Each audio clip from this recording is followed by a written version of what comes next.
Japan is facing a dramatically shifting security environment, one that is more complex and unpredictable than at any time in recent memory. The sense of urgency is palpable in government offices and among the public alike. For decades, the old post-war model, pacifism under the US nuclear umbrella, provided a sense of safety and stability. Japan relied on its alliance with the United States, while its constitution enshrined a commitment to peace. But today, that model no longer feels sufficient to address the mounting challenges. China's rapid rise as a military and economic superpower, its growing assertiveness in the region, and North Korea's unpredictable missile and nuclear threats have shattered the old certainties. These developments have forced Japan to reconsider its security assumptions and priorities. The debate in Tokyo has shifted dramatically. Now it's no longer a question of if Japan should strengthen its military, but how fast and how far it should go. Lawmakers and defense officials are grappling with the pace and scope of these changes. Defense budgets are rising to record levels, and Japan is investing heavily in advanced weaponry, including long-range missiles and cutting-edge defense systems that could strike well beyond its borders. These moves mark a significant departure from past restraint. The pacifist constitution, once seen as untouchable, is now being reinterpreted to allow for collective self-defense and a more proactive military role. This constitutional debate is sparking passionate discussions across Japanese society. These changes are a direct response to the perceived erosion of regional stability, especially in the East and South China Seas, where territorial disputes and military posturing are on the rise. At the same time, questions about the reliability of U.S. security commitments have fueled calls for greater self-reliance. Japan is reassessing its dependence on its longtime ally, seeking to balance partnership with autonomy. Japan, once content as a quiet economic giant, is now preparing for a more assertive and potentially controversial role in East Asia. This transformation is being watched closely by neighbors and allies alike. The nation is waking up to the harsh realities of its neighborhood as ordinary citizens follow developments with a mix of concern and resolve. Public opinion is shifting, and the conversation about security is now part of daily life. The stage is set for a new era in Japanese security policy, one defined by adaptation, resilience, and a willingness to confront the challenges of an uncertain world. Prime Minister Sanae Takaichi has upended Japan's traditional ambiguity on Taiwan, making headlines both at home and abroad. For decades, Japan's official stance on the Taiwan issue was carefully worded, designed to avoid provoking China while maintaining a close alliance with the United States. But now, Takaichi has taken a bold step that signals a new era in Japanese foreign policy. She declared that a Chinese invasion of Taiwan would be an existential threat to Japan, signaling a willingness to get directly involved in any potential conflict. This is not just rhetoric. Her words carry significant weight, both for Japan's military planners and for its international partners. This marks a fundamental shift. Japan's security perimeter now extends to Taiwan, a move that redefines the boundaries of Japan's national defense. The government is making it clear that the fate of Taiwan is inseparable from Japan's own security. The logic is clear. If China controls Taiwan, Japan's vital sea lanes and its vulnerable southern flank are at risk. These waters are crucial for Japan's energy imports and trade, making the security of Taiwan a matter of economic survival, as well as national defense. Takaichi's statement was a calculated message to both Beijing and Washington. Japan is ready to be a more active partner in regional security. This is a signal that Japan will not simply rely on the U.S. military, but is prepared to take a leading role in shaping the region's future. This stance reflects a growing consensus among Japanese lawmakers, security experts, and the public that Japan can't afford to be a bystander in a Taiwan crisis. The debate is no longer about whether to get involved, but how far Japan is willing to go. The risks are high. Japan is now on a potential collision course with China, and the space for diplomatic flexibility has narrowed. Tensions in the East China Sea are rising, and every move is being closely watched by neighboring countries. Takaichi is betting that clear deterrence will prevent conflict, but by drawing this line, she's also raising the stakes. Japan's military is ramping up readiness, conducting joint drills, and preparing for scenarios that were once considered unlikely. Her comments have been welcomed in both Taipei and Washington, where leaders see Japan's new stance as a sign of stronger regional cooperation. But this also means Japan must now prepare for contingencies that were previously left to the US military, taking on new responsibilities and risks.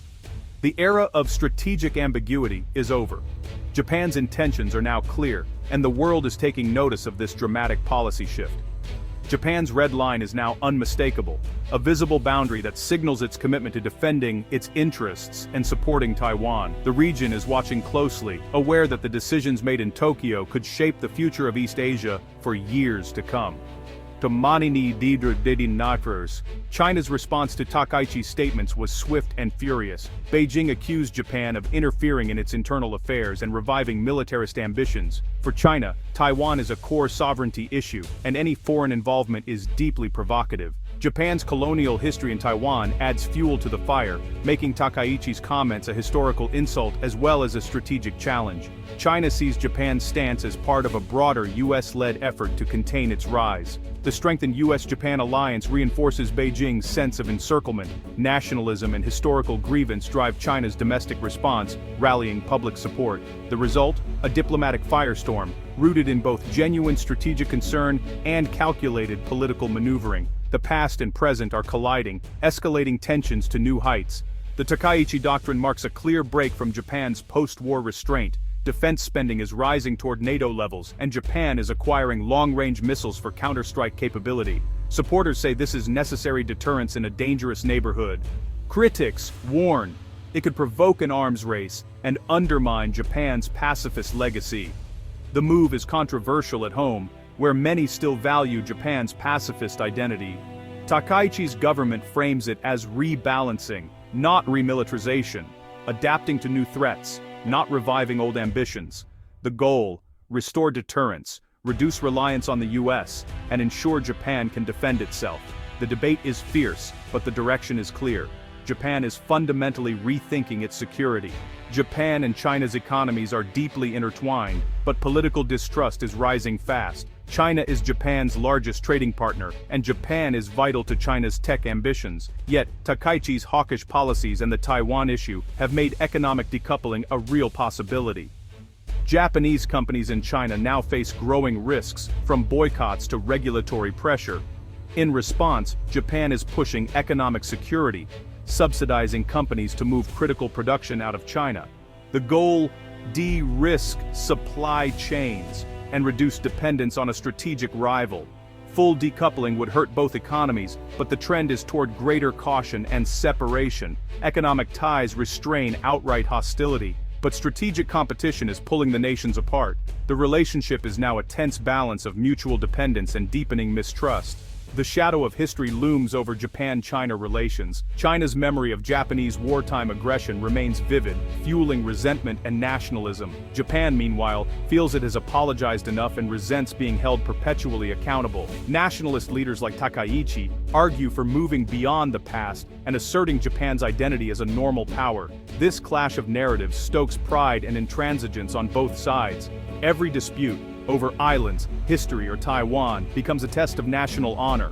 The emotional baggage makes compromise difficult and escalates even minor disagreements. Leaders are incentivized to appear strong, making de-escalation harder. Until both sides find a way to address these historical ghosts, crises will remain dangerously likely.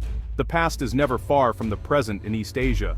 Japan's recent hawkish turn has set East Asia on a more confrontational and uncertain path, raising questions about the region's future stability and security. As Tokyo redefines its defense policies, the entire region feels the ripple effects. The United States welcomes a stronger, more assertive Japan as a key ally, seeing it as a counterbalance to growing regional threats. However, this shift also increases the risks of miscalculation and unintended escalation, making the stakes higher than ever. Clear red lines and firm positions now leave little room for diplomatic maneuvering in the event of a crisis, making negotiations more challenging and fragile. While deep economic interdependence between Japan and China restrains the possibility of outright conflict, their strategic rivalry and a long, complicated history continue to fuel ongoing friction and mistrust. The relationship between these two Asian giants will likely swing back and forth between pragmatic cooperation on shared interests and periods of intense tension over unresolved disputes. In this environment, diplomacy has become a delicate balancing act, requiring not just restraint, but also constant, open communication to avoid misunderstandings and manage crises. The region's long-term stability now depends on responsible, forward-thinking leadership in both Tokyo and Beijing, as well as their willingness to engage in dialogue, even during tense times. Direct communication channels between the two militaries are more critical than ever, serving as vital safeguards to prevent accidents, misjudgments, or dangerous confrontations at sea or in the air.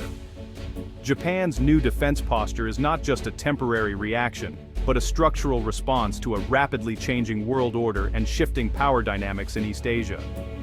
Ultimately, the future of East Asia will be shaped by how both nations choose to navigate these turbulent waters, balancing competition with cooperation and caution with ambition.